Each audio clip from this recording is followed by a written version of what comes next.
Harlan Solto opens his eyes to the soothing light display on his ceiling. Gentle scents exude from the walls, and a hot drink instantly appears in the alcove by his hand. He speaks a word that would have been meaningless for the 20th century people, but it banishes the light display and surrounds him with bland walls. He lifts with his one good hand and takes the beaker of drink. The cakes of synthetic protein that constitute the first meal of his day immediately appear behind it. The tastes are delicious, synthetically produced, but delicious. Having eaten his first meal, he goes for his hygiene session. By moving one finger of his wizened left hand, contact is made and his cradle hums and moves his body towards the abattoir. The whole contrivance, mechanical and biological, travels on its magnetic levitation motors across the chamber towards the arch that houses the ultrasonic cleansers. All the switches and contacts for his cradle are within reach of the little fingers of his left hand. A panel above them shows him that instantly that all his life support systems are working. The cultured kidneys distill, the synthetic liver produces the chemicals to help in the digestion of his first meal. The external lungs circulate enough purified air. The metal heart pumps blood through the biological part of his being, and all the motors, relays, and servo mechanisms that provide the mobility of the unit function properly. Time for his day's work. Away below him, in the tunnels deep beneath the earth, lie the protein factories, fully automatic and never seen by humans except for the handlers who repair and maintain them. The factories use the power generated by the mountainside, full of solar cells, to turn raw carbon dioxide and oxygen from the air and water from the reservoirs into edible carbohydrates. Elsewhere lie the machines that stimulate the biological processes that produce edible protein, and still other factories house vats that produce the flavors and the textures that are added to later the world's food supply, help to change food from a mere nutritional necessity to an art form. On his personal display, Haran Soto sees the figures for the day's world requirements, its preferred geographical distribution, the output from the various factories, and the flow of the transportation system.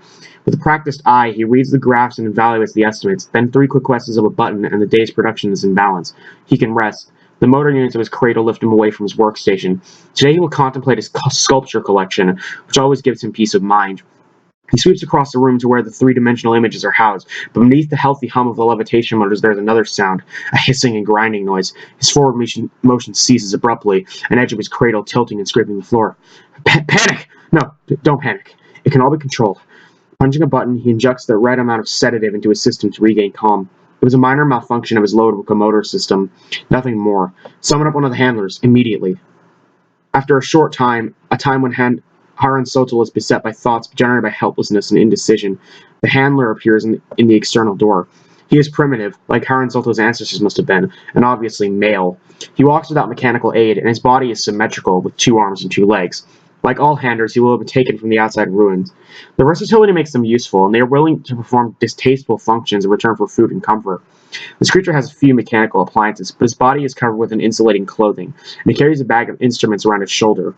Soto tries to close his mind to the disgust he feels, but he has to acknowledge that these people are necessary. With a few words in a dialect that Haran Soto can barely understand, the handler diagnoses the problem and sets to work. A panel of the cradle is removed, then tools and artifacts are brought out of the handler's bags and fixed into the mysterious innards in the machine. It all takes place out of Haran Soto's sight. The inside of the cradle is something he has never seen and has no wish to see.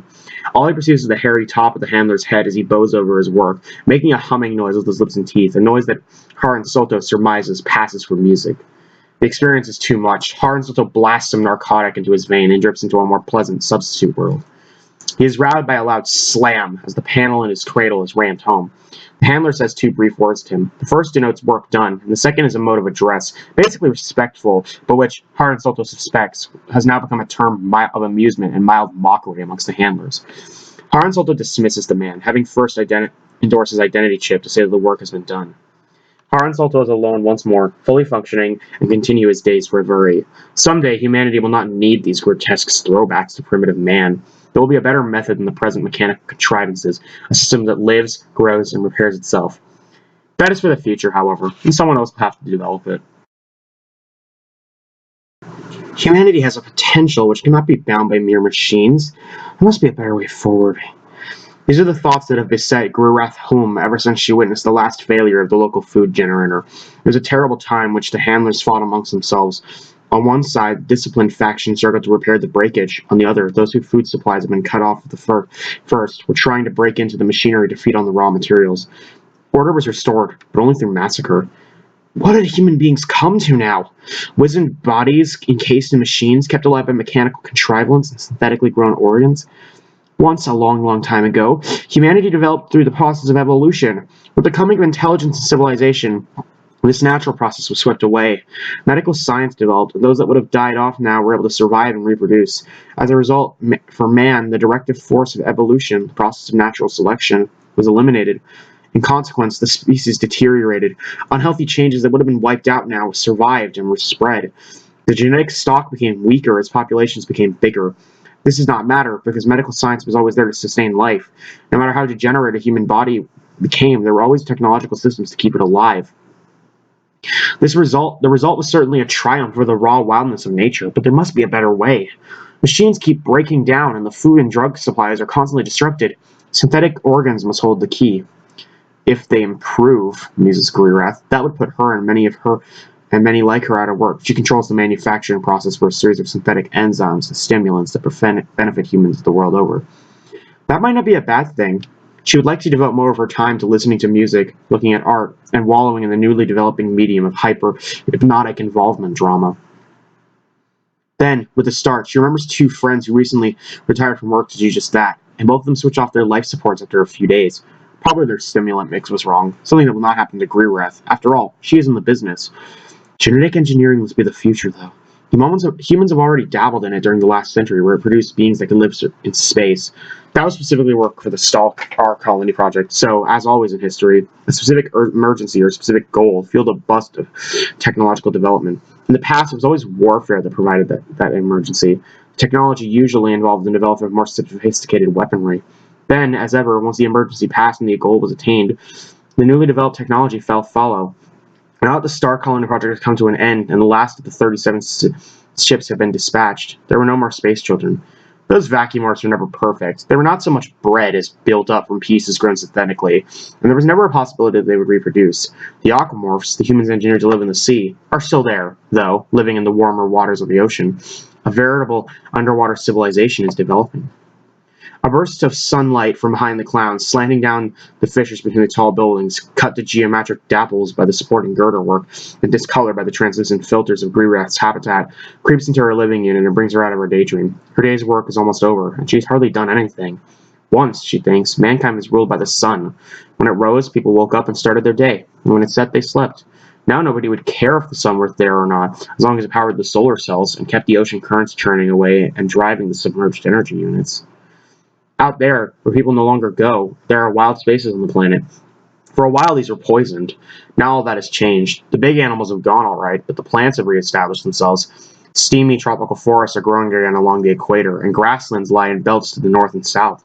Further north and south are spacious deserts that, because of the natural pattern of circulation of the wind and moisture, will never be fertile. Beyond these are deciduous and coniferous forests, and then towards the north and south poles lie the cold tundra regions and the ice caps.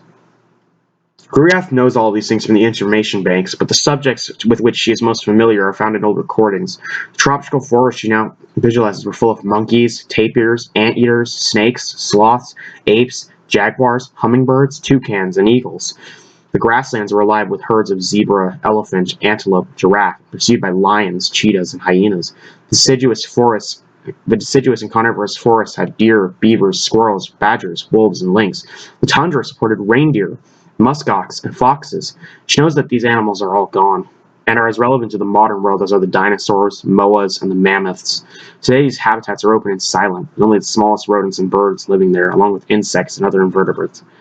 Surely out there should be the future of mankind. If so, a renewed campaign of genetic engineering could be the means of reaching it.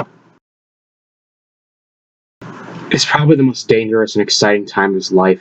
Huge Shum is slowly and purposefully disconnecting himself from his cradle. For a few brief moments, he will be isolated from the things that keep him alive, but it will be worth it. He's been preparing this for months. Gradually, his physicians have been turning off his libido suppressant. He has been trained thoroughly as to when to switch off this device and that organ. Those that are fundamentally necessary to continue existence are connected to trailing cables and tubes, vulnerable but necessary for the essential few minutes. He is luckier than most. His heart is his own. It is almost time. His sensors tell him that Bernidia, his love, is outside the door. He has seen her before, but only on screens and holograms. He was first attracted to her by the way that she had decorated her cradle. He realized that this attraction was not as superficial as it seemed. Her artistic taste showed that deep down, she was similar, and would make a good mating pair. She approved, as did all her colleagues, physicians, and relatives. The environment light dims to a soft hue, and the ambient odors and music produce a gentle and seductive atmosphere. The access slides open, and Bernidia's cradle will walk of sin. He's seeing her for the first time without the help of mechanical media. Only her face, of course, is visible, and it looks a little smaller than he expected. The decorations on her cradle are bright and flamboyant, as befit the occasion. Inside the mechanisms, he knows she has switched off her life supports with the short time necessary. She smiles at him, and he returns the smile, the first purely personal connection he's had with anybody. The cradles drift together and their touching panels open. The lights go out, for who wants to see the wizened, deformed body of a naked human, however much in love they are? Hydraulic arms, supporting the little bodies in their harnesses, swing out until they meet.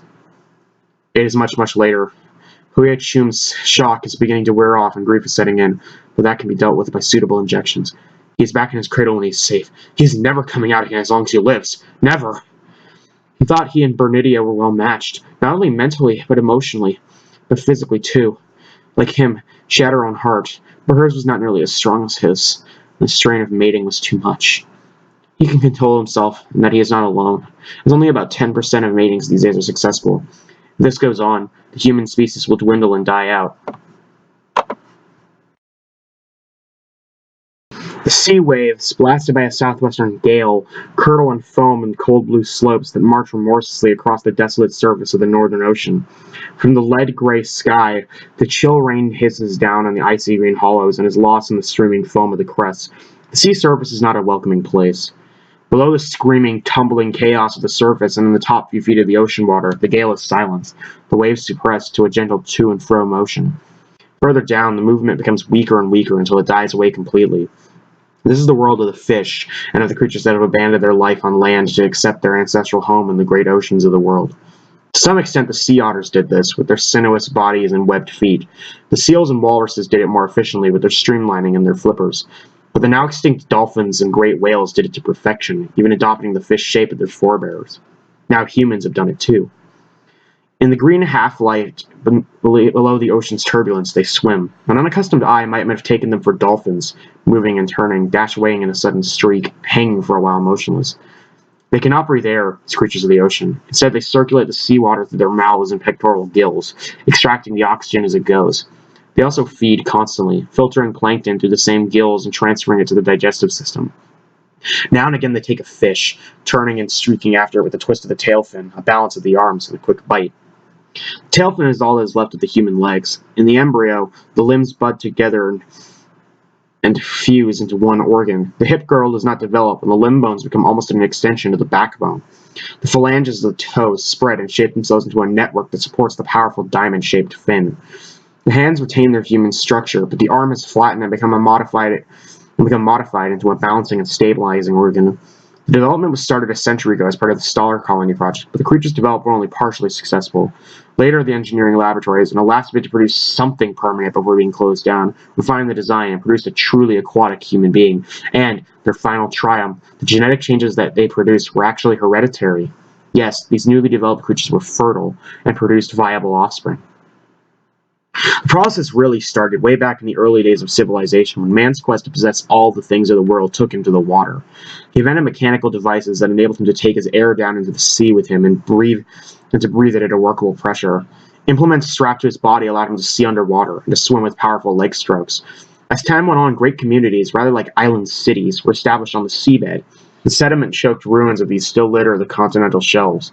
When genetic engineering was developed, gills could be cultivated from raw tissue and grafted onto the human body, enabling humans to breathe like a fish. This is still clumsy and imprecise compared to the later engineering of a creature with no need of cities or artificial swimming and breathing devices. What swims here is merely the surface race of the creature. In the blackness below, hundreds of fathoms down, others exist, rarely seen by any but their own kind, and even then they are not strictly seen. In the blackness, they can only feel their way about and communicate with one another by a kind of echolocation. These creatures are sluggish and inactive. There is little food at these depths, and they must conserve what energy they have. Since the aquatics rarely meet any other form of human, there is no enmity between them and any other group.